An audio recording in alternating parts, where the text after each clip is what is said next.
Hello my little biologist. आज मैं आपके लिए एक स्पेशल वीडियो लेकर आई हूँ जिसमें मैं आपको एक्सप्लेन करूंगी कि 95% का मतलब ये नहीं है कि आप टॉपर हो। 95% का मतलब है कि आपने इन 5 मिस्टेक्स नहीं करी है, आपने अच्छे से पढ़ाई करी है और साथ ही साथ इन 5 रूल्स को भी फॉलो करा है। तो पहला रूल क्या है 95 प्लस लाने का, कि आपको एनसीईआरटी को मास्टर करना है। मास्टर करने का मतलब ये नहीं है कि आप बस खोल के बैठे हो एनसीईआरटी, आपको एनसीईआरटी को लाइन बाय लाइन पढ़ना है और समझना भी है। जितनी भी डेफिनेशंस है, जितने भी एग्जांपल्स हैं, जितनी भी एक्टिविटीज दी हुई हैं, उन सबको आपको अच्छे से याद करना है, अच्छे से समझना है, क्योंकि आपको नहीं पता कि कॉम्पिटेंसी बेस्ड क्वेश्चन कहां से आ जाएगा। कहीं से भी टीचर जो है वो कंसेप्चुअल बेस्ड क्वेश्चन बना सकती है। सो डायग्राम्स, एक्टिविटीज और जितनी भी आपकी न्यूमेरिकल्स हैं, जितने भी आपके केमिकल इक्वेशंस हैं, वो सब आपको ऑन टिप्स याद होनी चाहिए। यानी कि एनसीईआरटी को बिल्कुल घोल के पी जाना है और यही स्टार्टिंग है। पहला रूल यही है कि बच्चे एनसीईआरटी छोड़ के दूसरी बुक्स की तरफ भागते हैं, बट नहीं, आपको पहले एनसीईआरटी पढ़नी है, एनसीईआरटी से नोट्स बनाइए और उसके बाद दूसरी बुक्स की तरफ भागिएगा।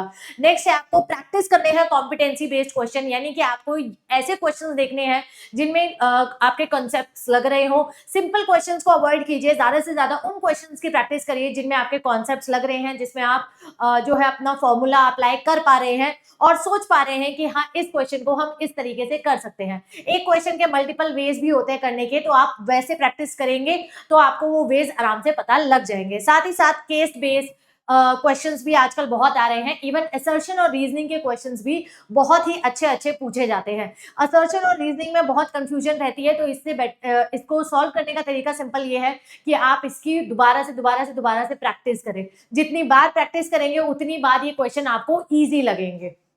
नेक्स्ट है आपका थर्ड, कि आपको मेमोराइज करने हैं diagrams, flow charts and chemical equations. ये तो बहुत ही ज्यादा इंपॉर्टेंट है, क्योंकि कुछ नहीं पता कब क्वेश्चन जो है वो डायग्राम से आ जाए, कब क्वेश्चन जो है केमिकल इक्वेशन से आ जाए। और केमिकल इक्वेशंस को बैलेंस करना बहुत जरूरी है, भूलिएगा मत। अगर आपने कोई भी केमिकल इक्वेशन लिखी हुई है तो बिना बैलेंस करे आपको वहां पे आधा नंबर गवाना पड़ सकता है। And very important is flow chart. कोई भी अगर आप टॉपिक पढ़ते हैं, ये मेरा खुद का अपनाया हुआ तरीका है, मैं कोई भी टॉपिक पढ़ती हूँ तो मैं उसका फ्लो चार्ट जरूर बनाती हूँ। उससे क्या होता है कि मेरी एक्टिव रिकॉलिंग भी हो जाती है, मेरे माइंड में वो बस भी जाता है और फ्लो चार्ट की वजह से मेरा इतना टाइम भी वेस्ट नहीं होता। तो अगर एनसीईआरटी में कोई फ्लो चार्ट है तो आप प्लीज उसको छोड़िएगा मत। ऐसा मत सोचिए कि क्वेश्चन सिर्फ आपकी थ्योरी से ही आएंगे, जी नहीं, फ्लो चार्ट से भी क्वेश्चन बहुत सारे बनते हैं। प्रीवियस ईयर क्वेश्चन को प्रैक्टिस करना मत भूलिए। 5 से 10 साल के क्वेश्चंस आपको करने हैं। एंड कैसे करने हैं कि आपको ये देखना है कि क्वेश्चन कौन से रिपीटेड हुए हैं, उन क्वेश्चन को आप गोला लगा लीजिए, उनसे रिलेटेड टॉपिक को बार बार रिवाइज कीजिए और ये भी देखिए कि आपके नंबर कहाँ कट रहे हैं, कहाँ आप प्रीवियस ईयर क्वेश्चन में मिस्टेक्स कर रहे हैं। अब मैं आपके लिए लेकर आई हूँ एक बोनस पॉइंट, एक रूल मैं आपके लिए लेकर आई हूँ, 3-2-1 रूल, जिससे अगर आपने कर लिया है तो आपको 95 प्लस लाने से कोई नहीं रोक सकता। तो 3-2-1 रूल कहता है कि 3 महीने बिफोर एग्जाम आपको अपना सिलेबस खत्म कर लेना है। ऐसा नहीं है कि आप एग्जाम के एक दिन पहले अपना सिलेबस खत्म करने बैठे हैं, जी नहीं, आपको 3 महीने पहले ही अपना सिलेबस खत्म कर लेना है।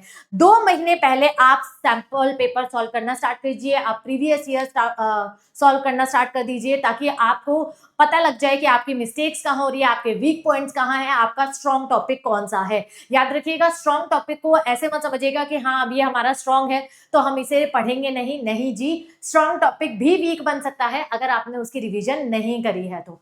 एंड लास्ट इज, 1 महीने एग्जाम से पहले आपको सिर्फ और सिर्फ अपने नोट्स रिवाइज करने हैं। एनसीईआरटी में जितने भी फॉर्मूलाज हैं, डायग्राम्स हैं, जो भी आपने हाईलाइट कर रखा है इंपॉर्टेंट, उसको रिवाइज करना है। और जो आपके प्रीवियस ईयर क्वेश्चन में अगर कोई क्वेश्चन गलत हो रहा है बार बार, उससे रिलेटेड टॉपिक आपको याद रखना है।